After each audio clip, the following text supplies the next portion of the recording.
Kukhona le ngithi ikadani lehlala einkomeni lelidla igazi simunya lo muntu amandla akhe noma ngakuthiwa lo muntu wayethwele noma ke uthwele sithatha yonke lo mthwalo wakhe subuyisa la kuwe izithwalo zakhe zisebenzela wena ziphakamisa wena uphakamiye phambili.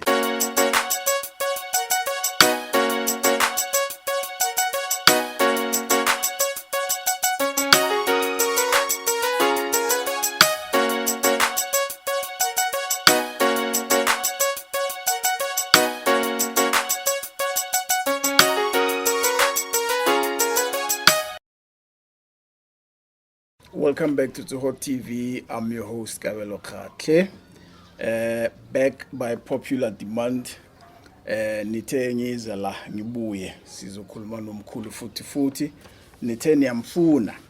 I'm here manje sengibuye la kumkhulu Rustenburg eWitikung again ngizokhuluma nomkhulu nami nginama question that I need clarity on ukuthi nisizakale nani nisizakala. Mkhulu, welcome back to THROWBACK TV. Bulisa abantu nikwatshela ukuthi ukuphi futhi bakuthola kanjani? Tholakala. Yes, ngibonge Mr. Kabela. Kusenguye umkhulu Vukuzane, silwane semhlolo, into lengabona. Into lehamba phansi, into lebonwa ngemsebenzi yayo. Umkhulu satholakala khona eRustenburg. La ngugayela khona phela kwagqilaza abathakathi. Ngithi sanibonani, phinde ngabuya futhi. Ngizonitshela ukuthi yini izinto manje esichinjile sijikile. Sibonge. Sibongile ke mkhulu, sibongile mkhulu. Mkhulu, without wasting time. Yes. I just touched on a subject with someone else yokuthwala ngomuntu ephila. Yeah. I know ukuthi wena isithwalo sakho somuntu ophilayo is different. So wena ngifuna ukuthi usitshele ukuthi wena if uzothwala or if uzongisiza ukuthi ngithwale ngomuntu aphila. Yeah. Umuntu onjani uzothwala ngaye, basically everything yenzakalayo lapho ukuthi usiza umuntu onjani, what will be happening ngaleso sikhathi and sisebenza kanjani, starting with who needs to come and get less thwala. Yeah. Isithwalo lesi sekuthwala ngomuntu ophilayo asikhethi.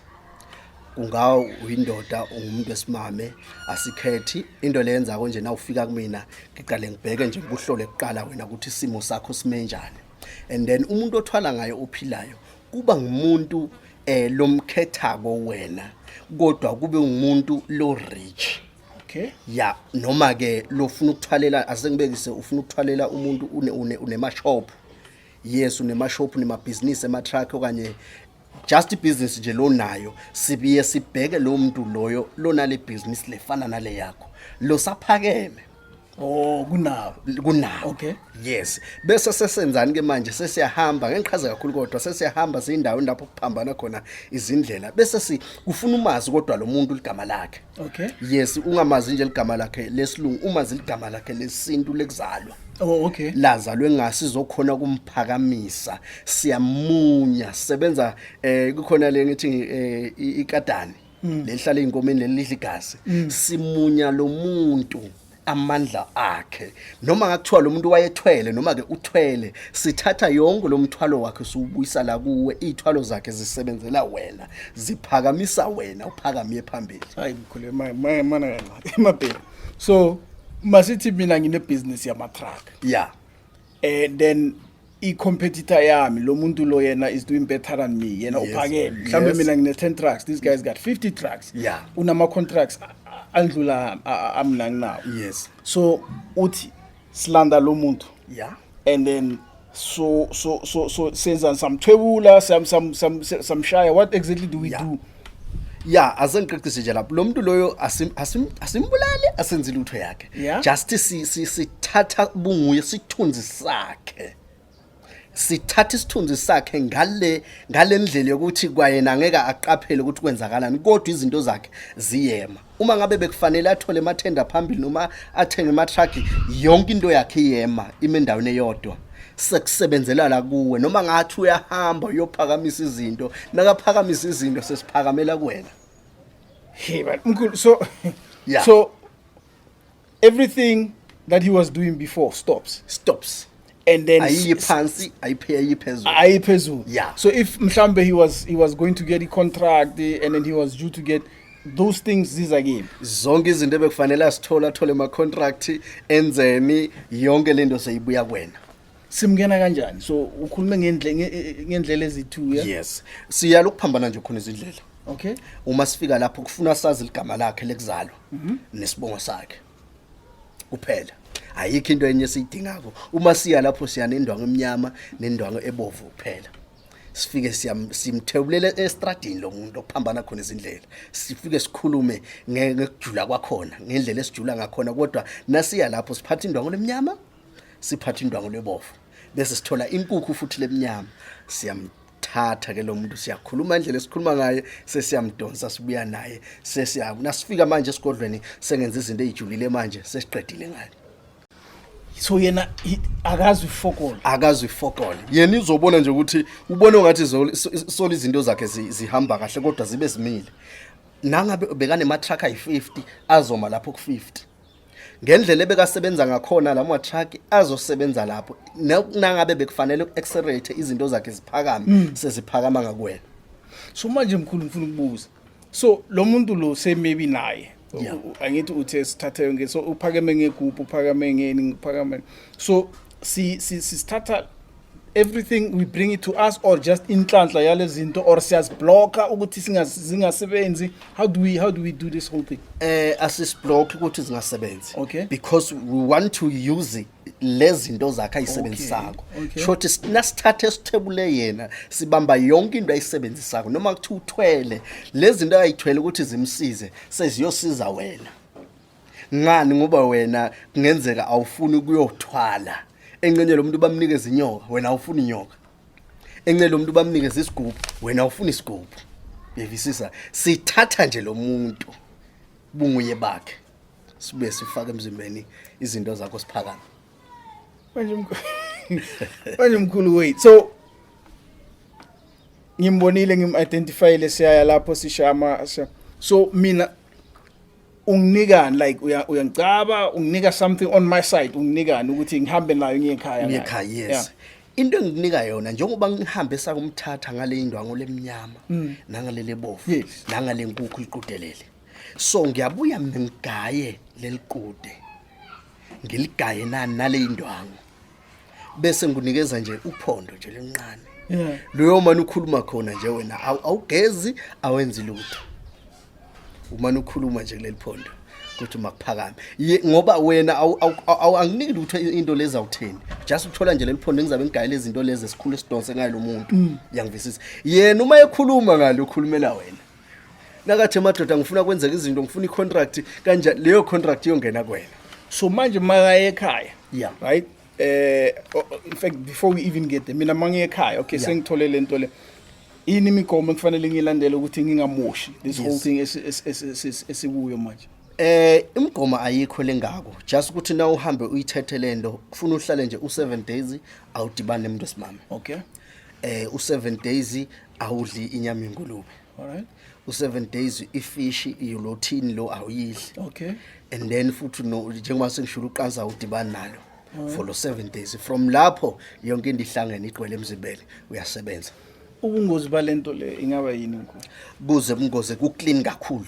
Akunabungozi ku clean kakhulu. Ubungozi noma ngabe bukhona busebenza ngale. Thine lana siphakamisa izinto kuphela.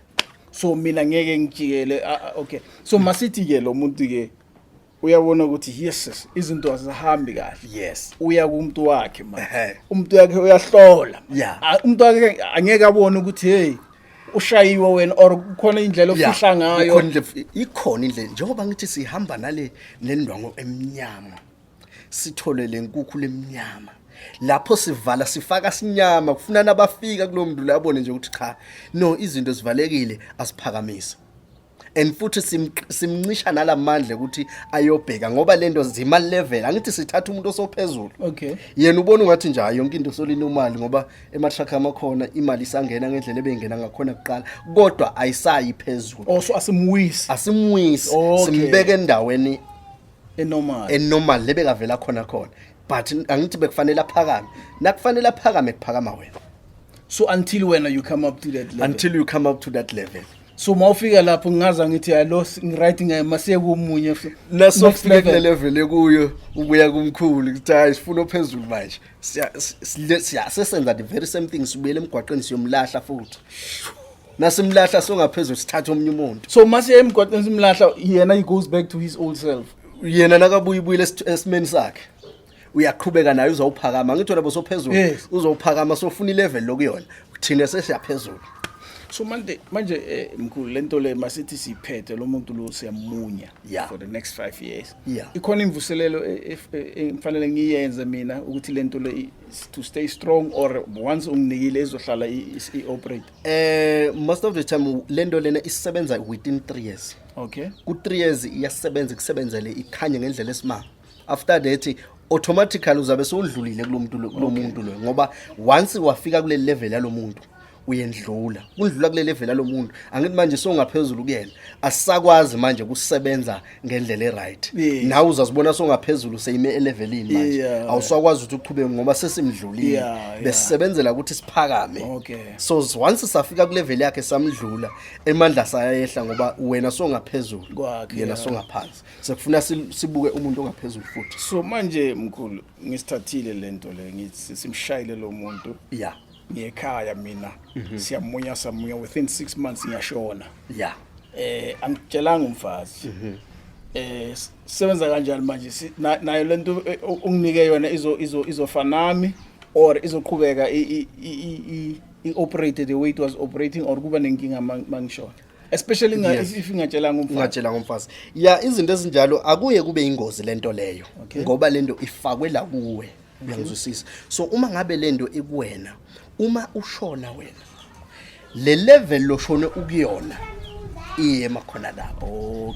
ayehli futhi ayisaphakama imile nje kuleyo level leyo and ilifa lami alingeke linyamalali liyohlala limile nje kuleyo ndlela leli kuyona abantwana bakho bayalithola bayoqhubeka nalo bayiphambili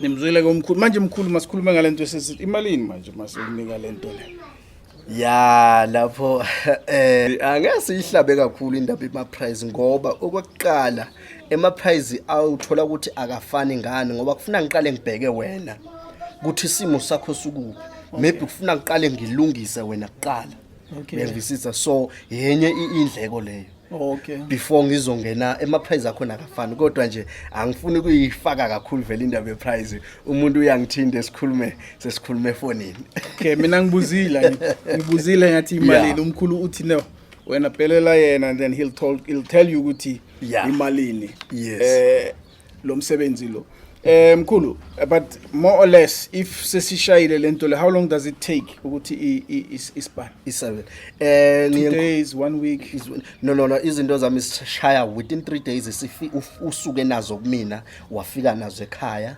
wazizilela kodwa lele sicede ukukhuluma ngayo yena ioperator after 7 days yes all right nimzwile ke Umkhulu akhuluma ngokuthwebula umuntu or ngokuthwala ngumuntu aphila which is a bit different from the one you may have seen on the channel before Mkhulu siyabonga masiqhubeke ke